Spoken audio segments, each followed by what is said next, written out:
Good afternoon and welcome to this webinar brought to you by NQA.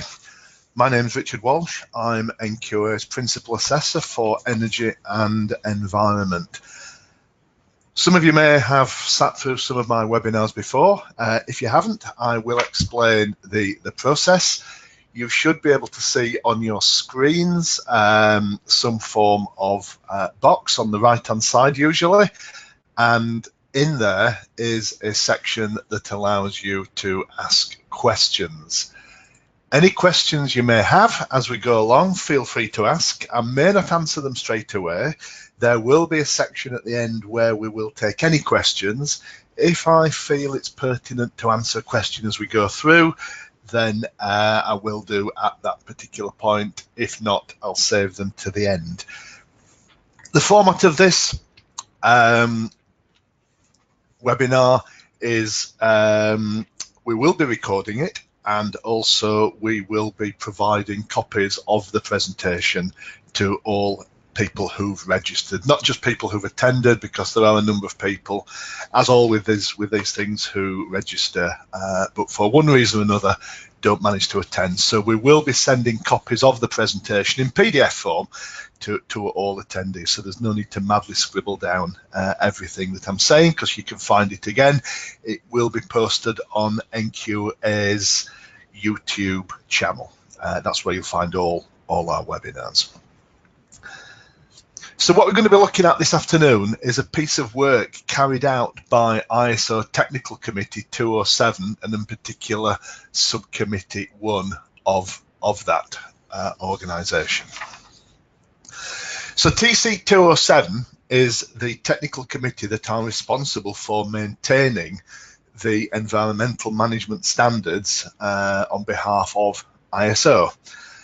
And one of the things that they undertake periodically is to look at interpretation. So where people, usually either via certification bodies or via companies, organizations themselves, where people have asked for an interpretation. So where there perhaps is a degree of misunderstanding about the requirements of a particular clause, they then produce interpretations. So these give you an idea about the exact meaning. It's a little bit like in legislation where something might be decided by case law.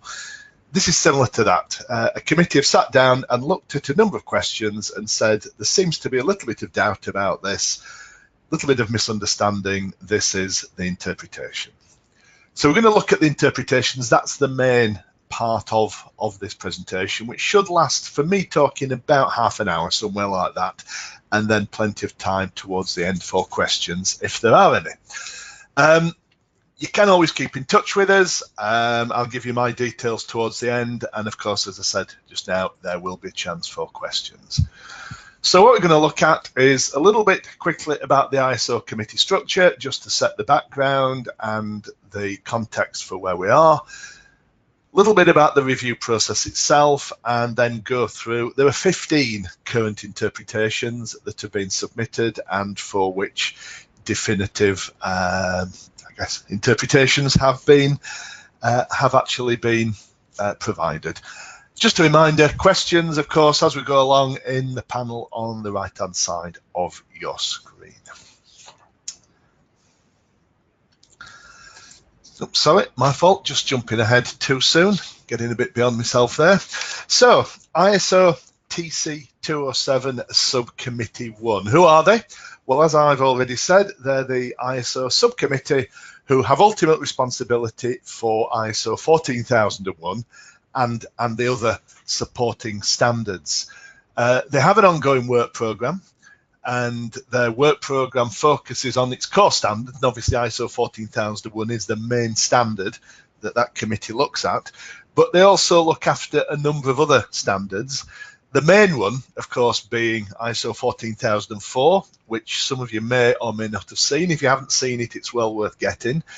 And what it does is it takes the standard itself and expands it massively into advice and gives you some idea as to how to meet the requirements of each clause. It's a little bit like the annex that you find at the end of the standard, but it's a lot longer than that. And indeed, I think the standard itself runs to somewhere in the region of about 60 pages. So it's quite a good standard to get hold of. That's 14,004. The other standards they're working on at 14,002, which is a standard that provides guidance for organisations seeking to systematically manage specific aspects. So it's a little bit of a focus standard looking at how to evaluate the consequences of aspects, and takes that clause of the standard of 14,001 and takes it to another level. None of these standards are auditable. They are there just as guidelines and advice. 14,006 and 14,009 are currently, I believe, still work in progress, and they're providing, again, a little bit of advice. 14,006 is looking at management of eco-design as part of an environmental management system, and 14,009, you may have seen, is all to do with the circular economy and how environmental management systems might sit in that. 14,007 and 8 offer guidance on determining and communicating the environmental costs and benefits associated with aspects and looking at the associated monetary value. So that's just a little bit about the committee themselves and the sort of things that they're actively involved in. I don't know how many people were aware that there is an interpretation process, but there is, and it's open to anybody. Anybody at all can request an interpretation. So if you, for instance, get to a point with your certification body and you feel that they are interpreting things different to how you are, usually they will have, we certainly do at NQA, they will have an appeals process where you can seek additional guidance. And I'm quite heavily involved on the technical side of our appeals process. However, if that sort of gets exhausted, you can then, via BSI standards, not BSI certification, although they are two parts of the same organisation. Through BSI standards, you can submit a request for an interpretation, and you can ask a question and you will at some point get an answer back. And all requests received and formal responses given are included in a compilation of interpretations. Now, these interpretations have been around a short while now. I've not seen any more come out. I had a quick look this morning. I've not seen any more come out since these 15. However, we will look through these 15 in a short while. So the subcommittee are asked to consider all information received, and if any variation, if there's any variation in that interpretation with what was internally decided when the standard was written, then there is an explanation given. And as I say, there is a compilation available. If you go on the internet and search for 14,001 interpretations, it does take you to this. And what we're going to look at is the specific questions that were asked and look at the answers that were given. So the next few slides are all in the same format. The question is as was asked. So I've not altered the question. I've not interpreted the question. I've just written out the question in red on the screen in front of you there. And then you will see the answer as given in the interpretation, and hopefully I'll maybe talk through a little bit. Not that I'm going to give my interpretation of an interpretation, but we'll maybe just have a chance to explore what that might mean. So there's 15 of these to go through, and it normally takes 2 or 3 minutes possibly to go through each one. As I say, if you have any questions, again, I've not had any at the moment, but if there are any questions, then feel free to type them in the questions box. So these are in the order that they were set out on the subcommittee's webpage. So they're not in order of importance or in anything else. They're just in the order that they were flagged up. So this first one then, ISO 14001 2015 has a very different structure than the 2 previous versions. Obviously, it follows the Annex SL version. So this is clearly coming from somebody who's actually set up the standard, set up a system to meet 14,001 within their business or organisation. So our documentation is aligned to the clauses that existed in the previous version. Do we have to restructure our documentation to follow the new clause structure?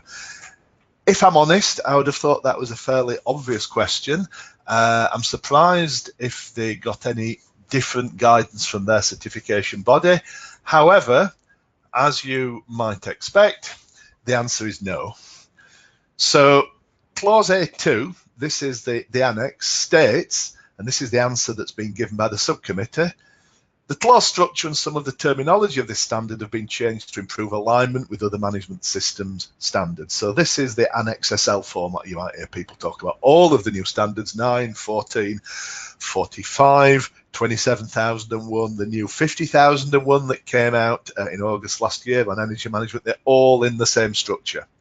However, there is no requirement for the clause structure or the terminology to be applied to an organisation's environmental management system documentation. You can format your system how you like. It's entirely up to you. You have the freedom to do that. I'm surprised that this question was asked in a way.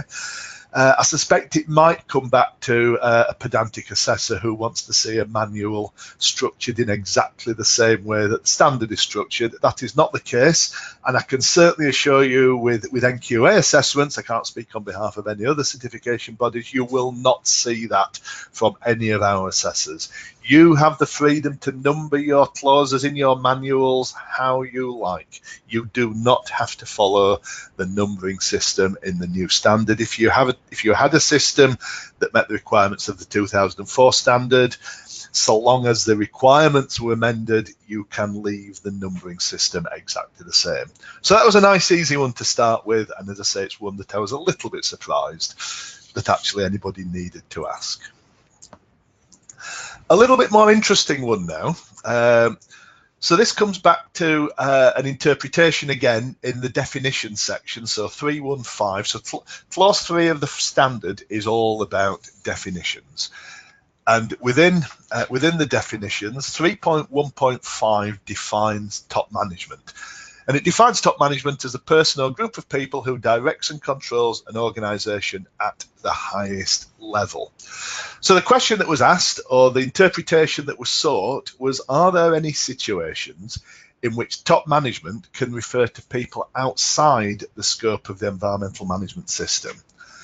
Now that's actually quite an interesting one, because without jumping ahead and looking at the answer, I would have been tempted to sat here in the cold light of day to maybe answer that with a yes. However, the answer that came back was no. Top management is defined in relation to the scope of the EMS.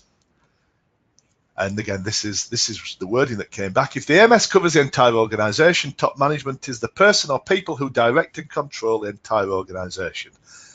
If the system covers only part of an organisation, top management are the people or the person who directs and controls that part of the organisation. So for instance, you might be working in a manufacturing facility, part of a much larger organisation, but the scope of the system, the scope of the certification, only covers your facility. So therefore, technically, the senior person, top management, is the most senior person on that actual site. Doesn't matter that you might have a whole bunch of people sat in head office 200 miles away, they are not within the scope of the system. Now, I am going to put a little caveat on that, because in my many years of assessing, including 3 and a bit years now assessing to the new 14,001 standard, I have seen occasions whereby, if you think of the clause 7 that talks about the allocation of resources, some of the responsibility for resources does lie, or may lie, outside the scope of the system. So what I have seen in a number of organograms, if you like, a number of company family trees, is where there is a dotted line to maybe a group head office, a group managing director, a group board who may have a resource provision issue, but technically they are outside the scope of the system. So again, the answer clearly to this one is that top management can only be people who are located and have responsibilities directly within the scope of the system as set by the manual or the system that you define. You define your own scope, and therefore it is the most senior person or senior group of people within that scope. Right, moving on. Does the term compliance obligation in ISO 14001:2015 have the same phrase or same meaning as the phrase legal requirements and other requirements to which the organisation subscribes in the previous edition? And I think if you read the standard in detail, you'll find the standard already answers this question, but clearly again the answer is yes. And if we go to, and I have a copy of the standard in front of me, if we turn to clause A3, anything with an A in front of it refers to the annex, which begins on page 18, certainly of my copy anyway, and A3 is a clarification of concept. And within there, it does state that the phrase compliance obligations replaces the phrase legal requirements and other requirements to which the organisation subscribed. So the intent of this phrase does not differ in any way, shape or form from that in the previous editions. And again, if anybody tells you it does, it doesn't. It's just difference in terminology. So compliance obligations, legal and other requirements. I've audited many a system, many a business where the term legal requirements has been retained. All I would say is I think the term compliance obligation gives a little bit better indication that it is more than just legal requirements. Obviously, the other requirements, compliance obligations are anything you have to comply with, whether they're mandatory compliance obligations or you can have voluntary compliance obligations, things that you've agreed to do, but you've taken them on a voluntary basis. So this requirement in this particular clause, in terms of 14,001 compliance obligations, it means exactly the same, and don't let anybody tell you different. It doesn't. Still on interpretation, so interpretation 3.2.10, and this is a little bit more of an in-depth one. 3.2.10 talks about a definition of the word risk. So again, I'll just read the question out. What it's saying is that there appears to be an ambiguity in 14,001:2015 regarding whether the term risk has only a negative connotation or can include both negative and positive connotations. I think in life generally, when we think of risk, we do tend to think of, in our day-to-day use of the word, you tend to think of risk as being something with a negative connotation. Certainly in health and safety risk assessments, risk is normally something that's going to cause somebody some harm. So therefore, risk generally is usually seen with a negative connotation. However, the definition of risk in 3.2.10 states that risk can be positive or negative, but if you then move on to 3.2.11, which is risk and opportunities, it talks about potential adverse effects, threats, and potential beneficial effects, opportunities. So that sort of implies that risk is only negative while opportunities are positive. Can you, as an organisation, decide which? So that's the question, asking for a definition of that term risk. Is it negative, or can it also be positive? The answer that came back was yes. So can an organisation decide which? The answer to that was yes. So the answer that they've got is 14,001:2015 requires that you identify and address both potential adverse and potential beneficial effects of uncertainty. And effective uncertainty is risk. But you may decide for yourself what terminology you use to capture those concepts. So if you want to use the term risk as purely being a negative connotation, feel free to do that. If you want to use the term risk to refer to things that are an opportunity, then you're free to do that as well. So it's up to you. Some people talk about risk and opportunity. That's quite acceptable. Some people talk about threats and opportunities. So risk equates to threats and opportunities are opportunities. If you wish to use them in that way, that's entirely up to you. So again, don't let anybody tell you that you can't use the word risk to highlight an opportunity. As in a lot of areas of the standard, it's entirely up to you. So in answer, can an organisation decide how to use the term risk? Yes, you can. And again, don't let your 14,001 assessor, because that's mainly where a lot of these interpretations or misinterpretations can come from. Don't let them tell you anything different. I think this is the last one. I think this is the last one, or a couple more, should I say, on the clauses. So we're now starting at the beginning of the standard and going through clauses 4.1 and 4.2. So we've finished with the definitions, and we're now looking at interpretations about particular clauses of the standard. And I think these generally have been placed in order that they appear within the standard. So 4.1.4.2 starts right at the beginning. This is under the context of the organisation and is all about the context and the needs and expectations of interested parties. Is an organisation required to establish a process in order to meet the requirements of clauses 4.1 and 4.2?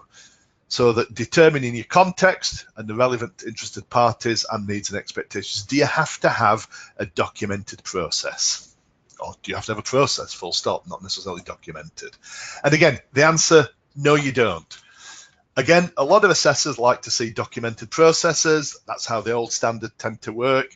This standard does not require, in a lot of cases, documented processes, nor does the standard require documented information unless it specifically says so. So these two clauses, 4.1 and 4.2, do not state a requirement for a process. Nor, as I've just said, does it state a requirement for maintaining or retaining documented information. And it uses the word determine. So the intent behind that word determine is that any organisation generates information or knowledge regarding its understanding, and it uses that later on in the standard. So the information that you gain at clauses 4.1 and 4.2 doesn't have to be documented. However, it forms the basis, it forms a foundation for what you do in clauses 6 and clauses 8. So the risks and opportunities that you're looking at in clause 6 and then that you ultimately come on to controlling in clause 8 start out here. So they start out as context, they start out as you identifying what are the things environmentally that are at the biggest risk to us. But you don't have to have a procedure in place to actually talk about how you do this. It's all about ensuring, I think the phrase that the standards use is that there is a sort of a high level understanding of the context.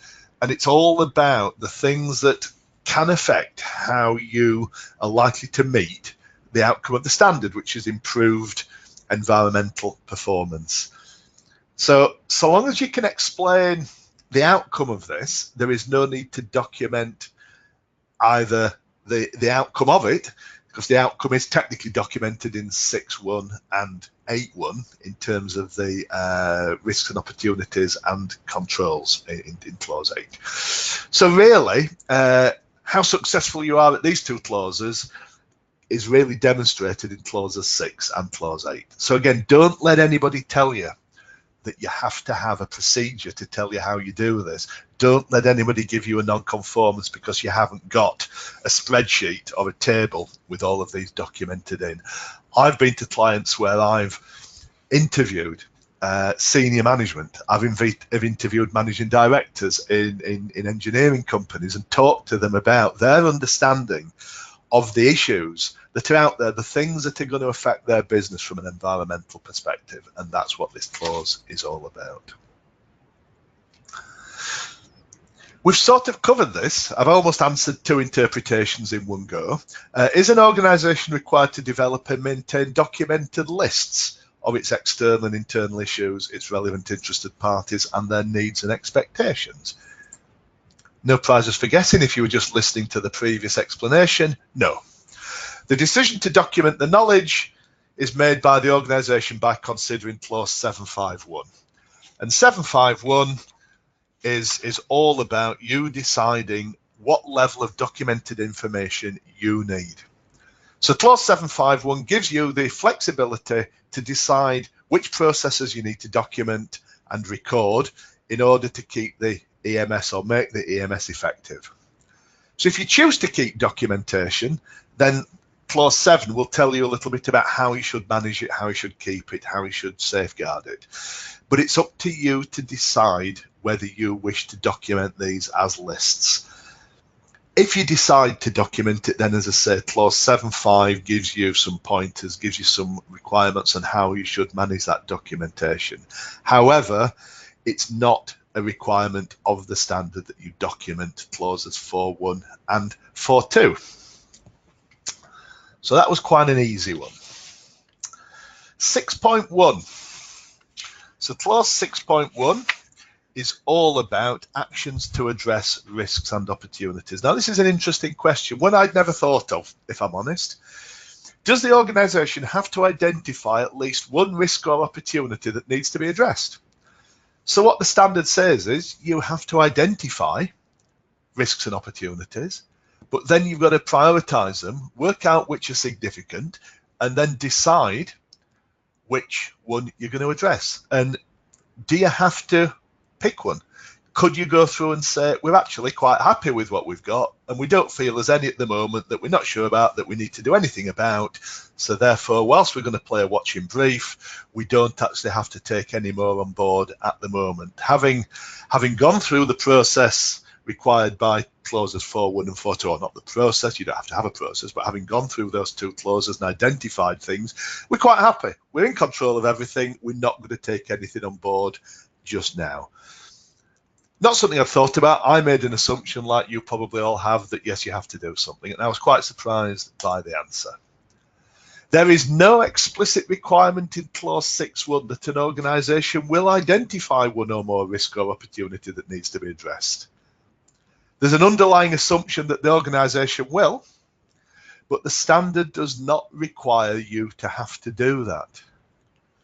So the intent is what I've just said. The intent is that an organisation determines which risks or opportunities it considers to be important in order to achieve the intended outcome of its EMS, which is continual improvement in environmental performance. If you're happy that you've got everything nailed and that there's nothing that you need to take on board, or there's nothing new being unearthed, and your existing system that met the requirements of the old standard has got everything covered, you do not have to take anything new on board.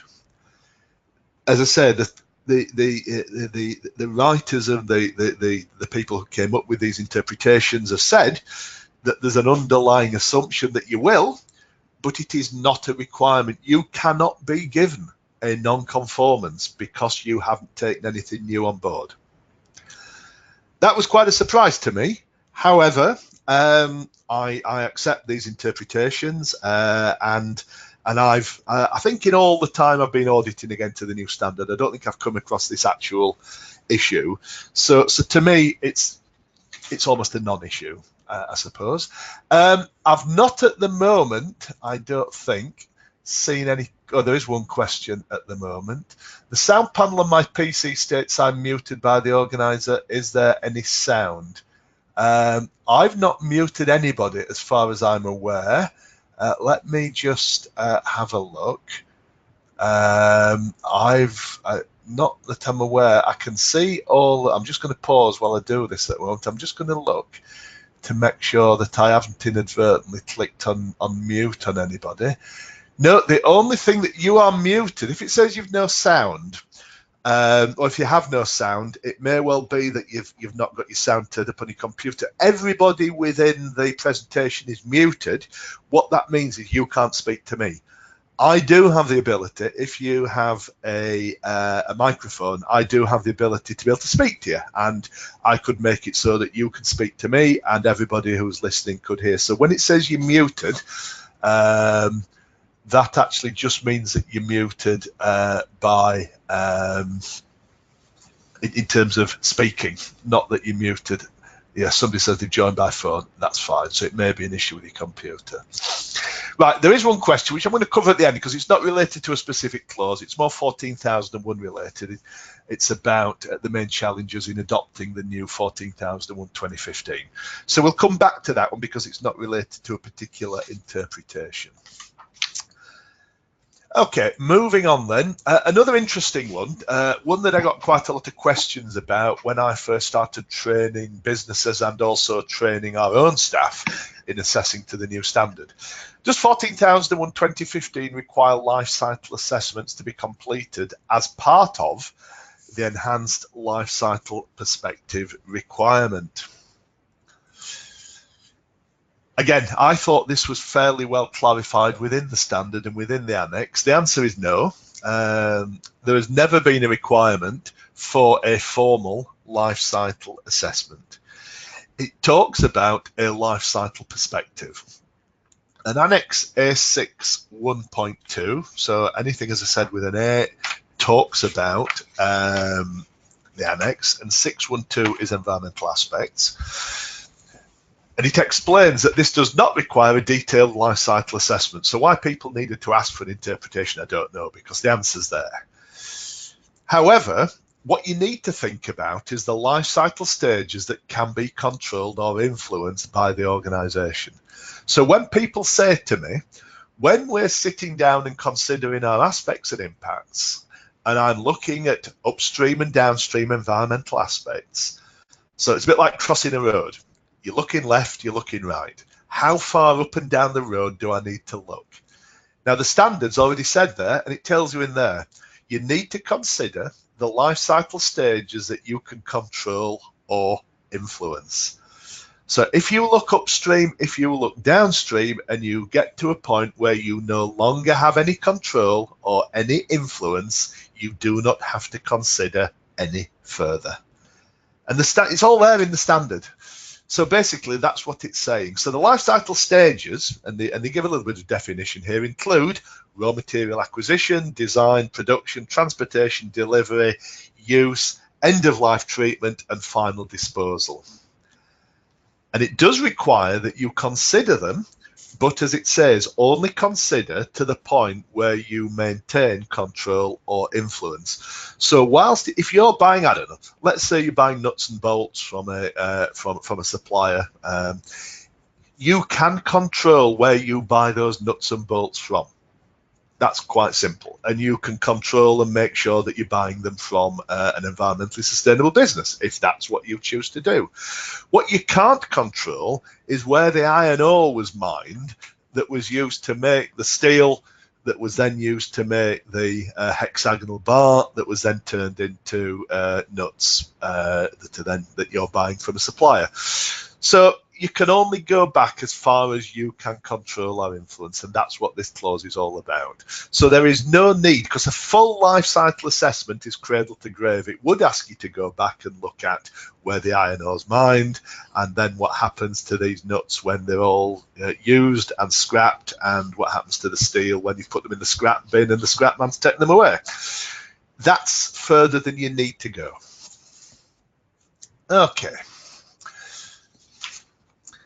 Sort of a supplementary question. Does ISO 14001 2015 require the organisation to apply life cycle perspective when determining which of its environmental aspects are significant?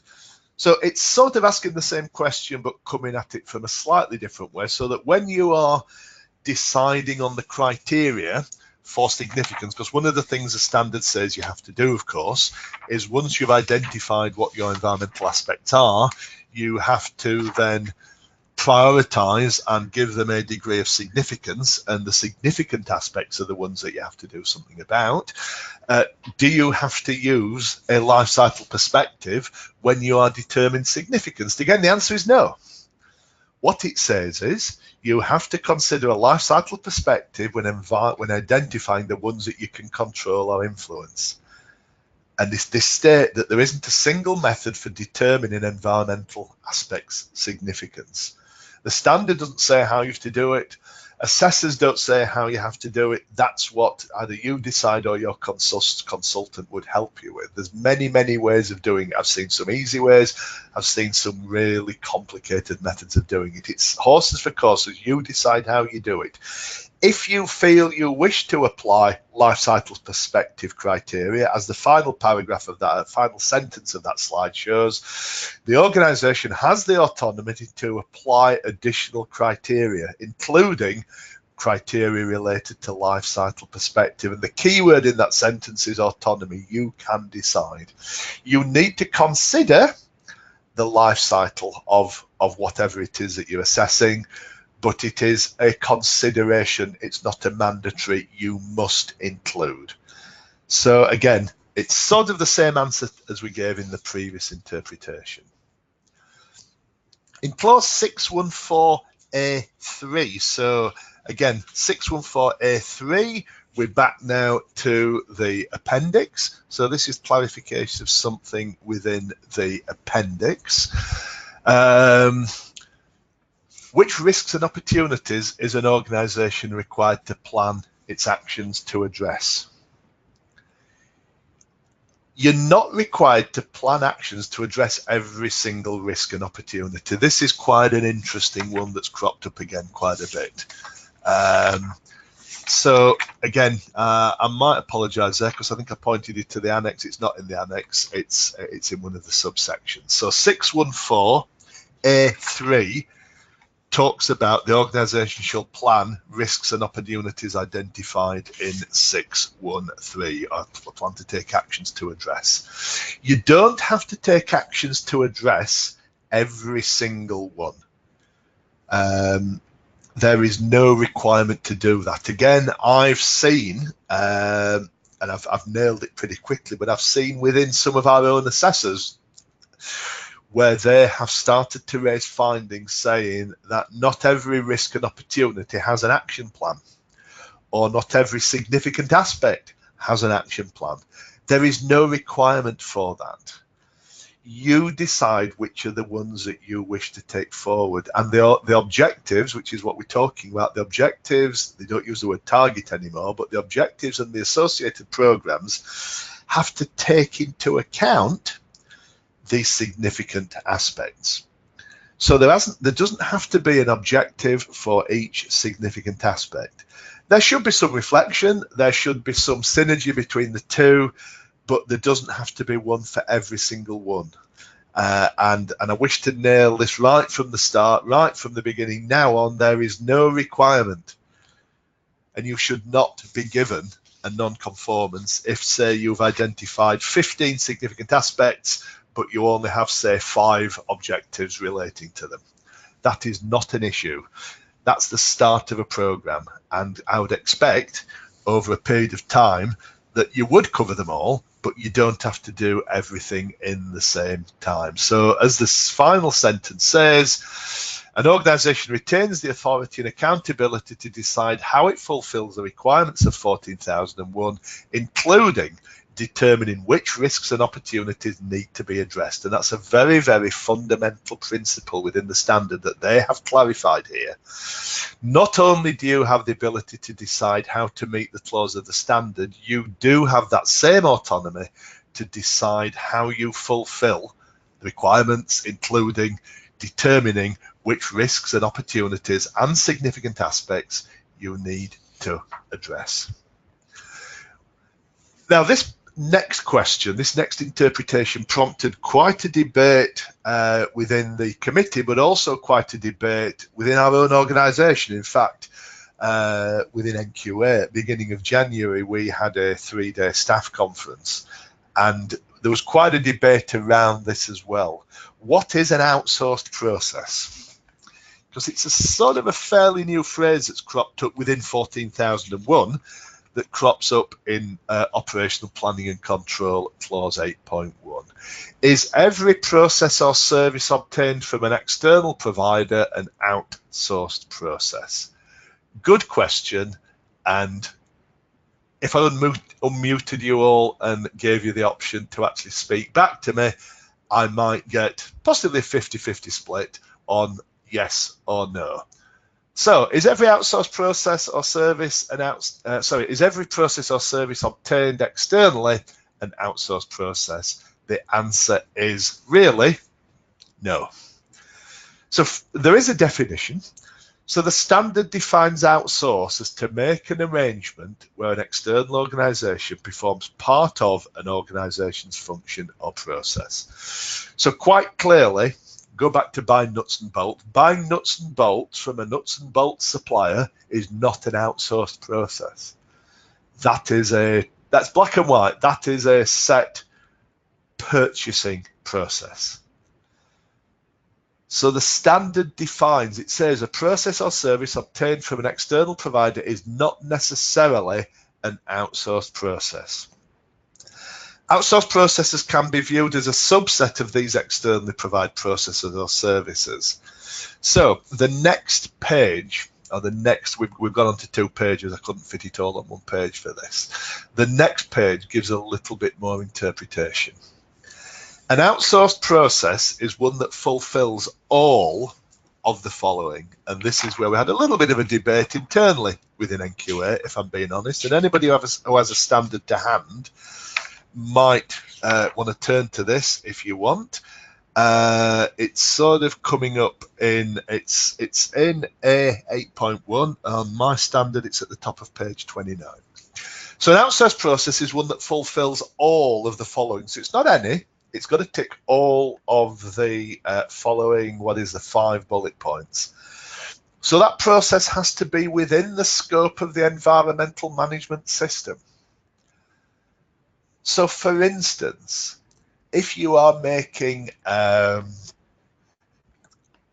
metallic product and you then ship that product out to a company 10 miles down the road to have it electroplated and then sent back, is electroplating within the scope of your management system?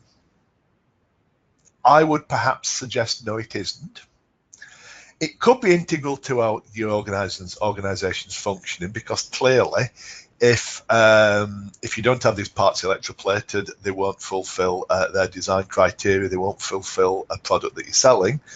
Is electroplated needed for the environmental management system to achieve its intended outcome? Possibly not. Liability for conforming to requirements is retained by you. So in other words, if this company 10 miles down the road, who've got baths of all sorts of nasty chemicals as part of the electroplating process, if they have a spillage and a lot of those chemicals go down the drain, is it your fault or is it their fault? So who has the liability for conforming to requirements? I would argue that they do.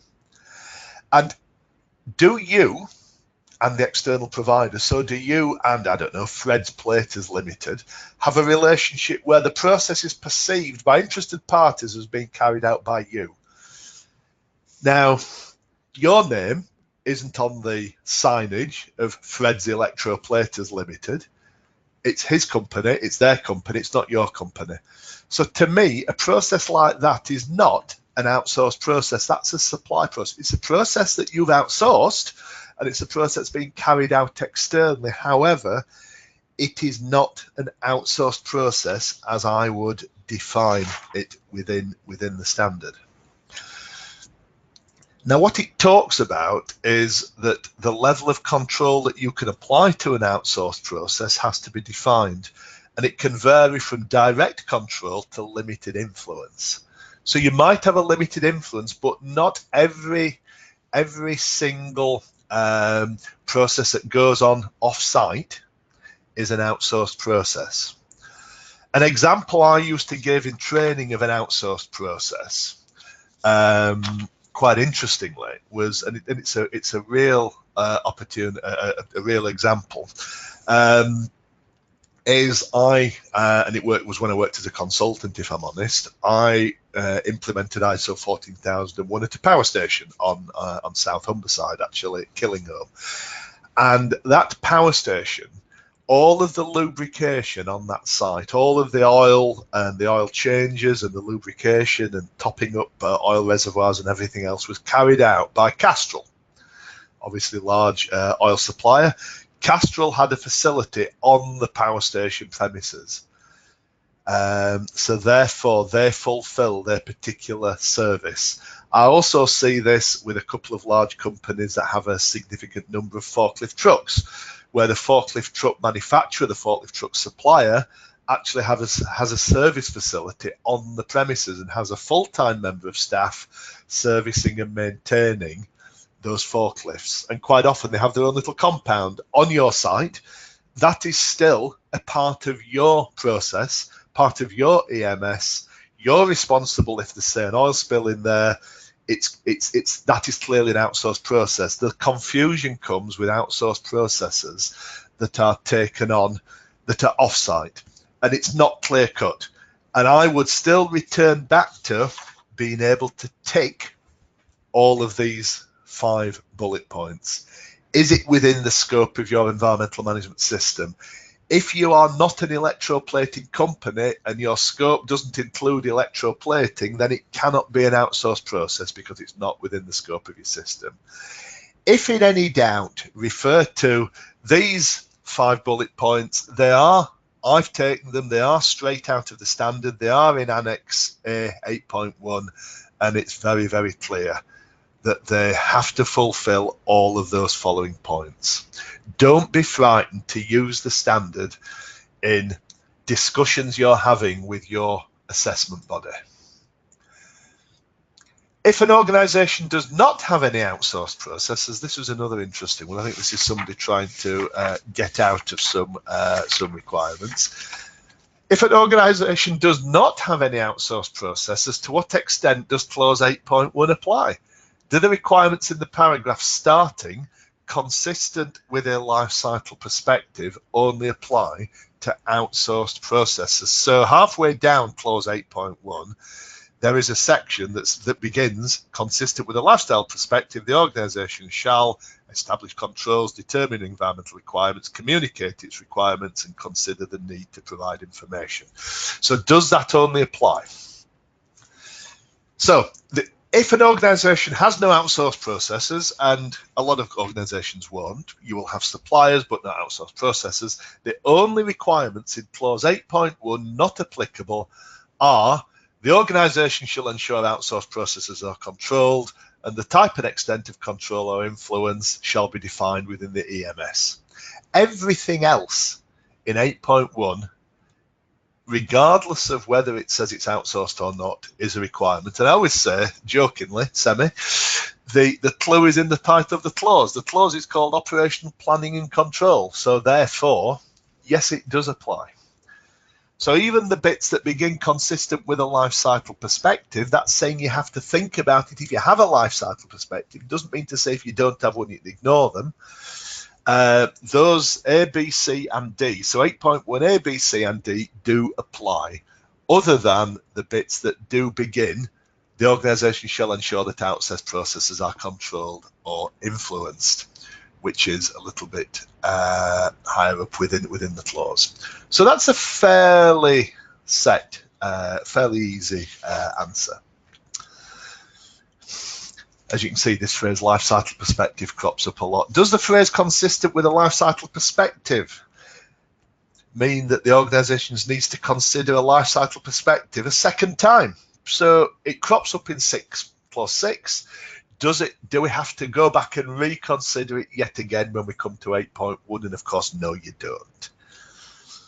There is no requirement in clause 8.1 that the organisation undergoes an activity to yet again reconsider a life cycle perspective, because 8.1, operational control, is putting into practice the controls that you've decided are necessary in clause 6.1. So if you've considered it in 6.1 and you've ruled it out in 6.1, you don't have to come back and consider it again in 8.1. There is no requirement for formal life cycle assessment. I keep saying that, the standard keeps saying that. The 4 bullets in clause 8.1 paragraph 4, these are the ones I've talked about. It says consistent with a life cycle perspective. You do have to think about them, but if you've considered them at 6.1, that's fine. You need to consider them. If you've ruled it out at clause 6.1, you don't have to do anything with them because you've already made that decision.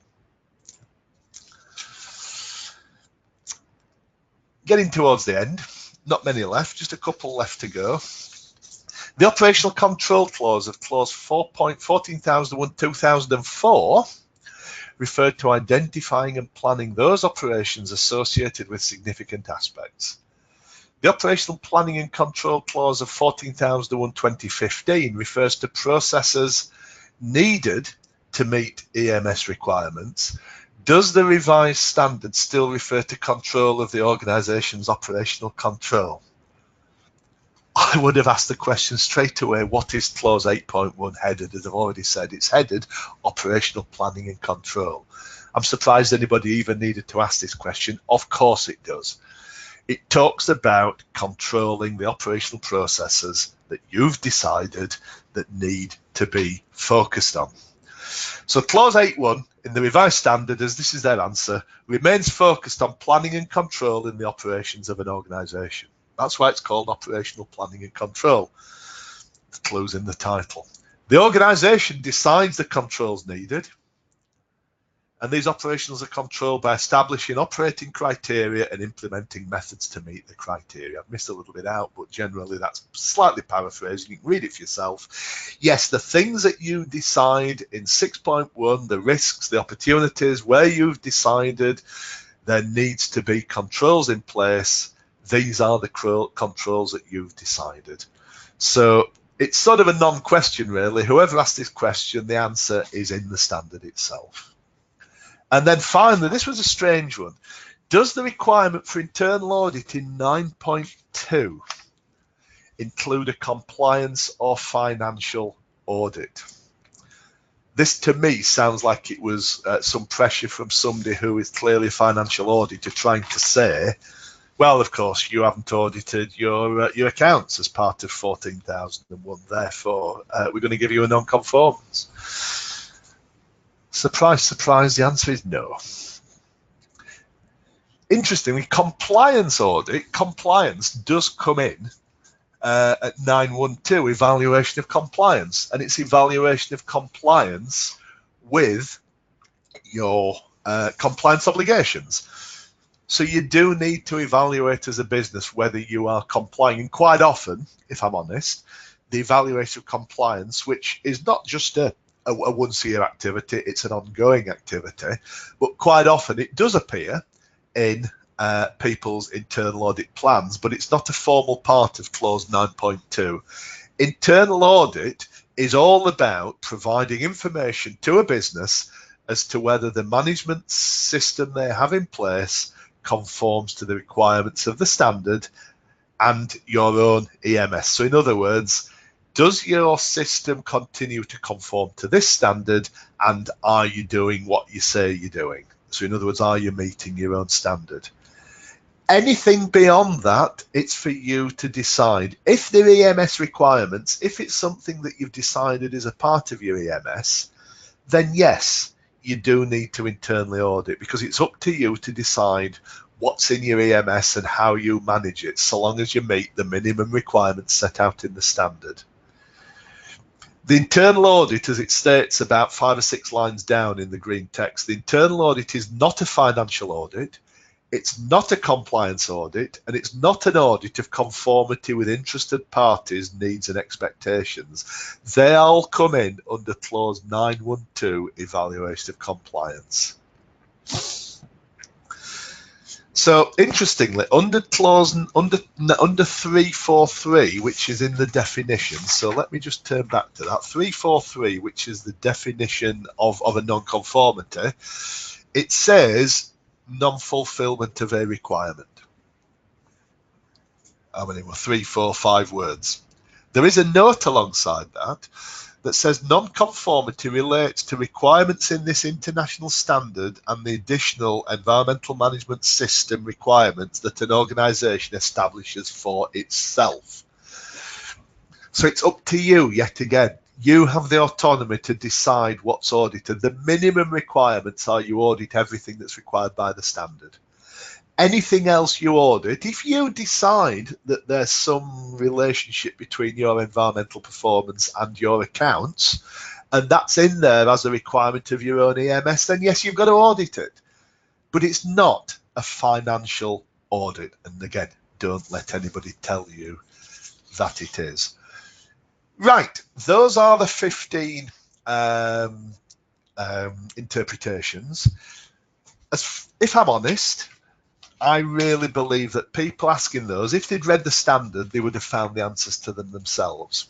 However, those are They are. There will be new ones coming out. It's supposedly an annual process. I've not seen any come out for about a year and a quarter now. So I think these ones came out just over a year ago, funnily enough. So what I'm telling you today is not new news, if you like. These have been available for a while. It's just that a lot of people don't know about them and don't know where to look. I can assure you that this presentation has been given internally to all NQA assessors, so therefore anybody auditing on behalf of NQA is aware of all this. I can't speak on behalf of any of the other certification bodies. Let me just have a look in my screen to see what sort of questions we might have had.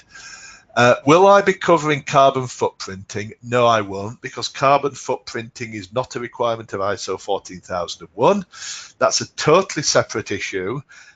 We can talk to you about carbon footprinting, but carbon footprinting is something that if you decide you wish to do it as part of your 14001 system, it's in there. But no, this is not a presentation about how to do carbon footprinting. It says, would I be covering carbon footprinting? If not, would the calculation be expected? Not quite sure what that question means. What calculation? There are some new regulations coming out about carbon footprinting, and in the UK anyway, but that's a totally different question, not a question for today really, so I am just going to skip through that a little bit. What's the next one? Most companies do not consider aspects and impacts due to the use of the product or delivery of the service and the end-of-life treatment. Well, I think yes, you should, if it is something that you can control or influence. Because if I was coming in as an assessor to audit your business, and if through questioning you, you are able to influence how your product is actually used, how it's delivered, serviced, or disposed of at the end of life, then yes, I would argue that you should include it as an aspect. A lot of businesses now are moving towards think about and they're one of our clients. Think about somebody like Costa Coffee. Think of the publicity there's been about how the coffee cups are disposed of. Now, Costa Coffee, quite rightly, I would say, cannot dictate to you what you do with that cup when you've walked out of their shop, walked down the street, got on a bus, sat on a train, still with their disposable coffee cup. What they can do is make it easy to recycle. They can look at offering you incentives to maybe use a reusable cup, but they can take on board how that cup can be disposed of. So I would argue quite legitimately that some of these organizations can and do have the ability to actually influence how their products are disposed of, and that can be something that's included within aspects and impacts. How you dispose of something, we used to talk about what's called an end of pipeline solution. And what we try and do is not look at end of pipeline. End of pipeline is we've got a pipeline that's just pouring things out into a river. How can we stop it getting into the river? What you should do is look back upstream, look back up the process, look back up the supply chain, and can we stop that being generated in the first place? So therefore, I would argue that there should be some consideration due to use of the product and to try and make it easier. Now, that might be an opportunity. Remember, we talked earlier about risks and opportunities. So therefore, let's take Costa. Have Costa got an opportunity to steal a march on their rivals, Starbucks, let's be honest, and some others, in terms of producing a recyclable, fully recyclable cup, or offering a take-back scheme? And that's one of the things they're looking at doing. So it could be that some of these upstream and downstream issues are actually opportunities and should be considered. We need to move away from this view that our environmental impact stops at our factory gate. This is a strange one. This is what I alluded to earlier. in my opinion, what are the main challenges that companies are facing in adopting and implementing the new ISO 14001 system? It wasn't really something I was going to cover, but it's what time are we on? It's about 1:04, so we said we'd last an hour. I've just got time to touch on this one. I obviously don't work with people helping them implement the standard. My role, I used to do, but my role now is assessing and technologically, should I say, technically managing a group of assessors who do these assessments. One of the things that a lot of people are finding is in some ways the actual freedom that you've now got. I get a lot of people that say to me, well, we're doing this because the standard says I have to do this. The standard doesn't say you have to do anything, really. It sets some minimum criteria, it sets expectations, and it sets some requirements. The standard doesn't tell you what you have to do, and a lot of people actually struggle with this interpretation. People struggle with, well, what does that actually mean? What is that all about? But I think the other issue that people do struggle with is the one we've just been talking about for 5 or 10 minutes now, which is this life cycle. How far upstream and how far downstream do I have to go? And acknowledging this fact that our environmental impact does not cease when our product leaves the factory gate. And increasingly now, this is what we now talk about, the circular economy. How can our product be reused? How can it be disposed of? How can it be turned back into something that can be usable rather than just thrown in a big hole in the ground as landfill?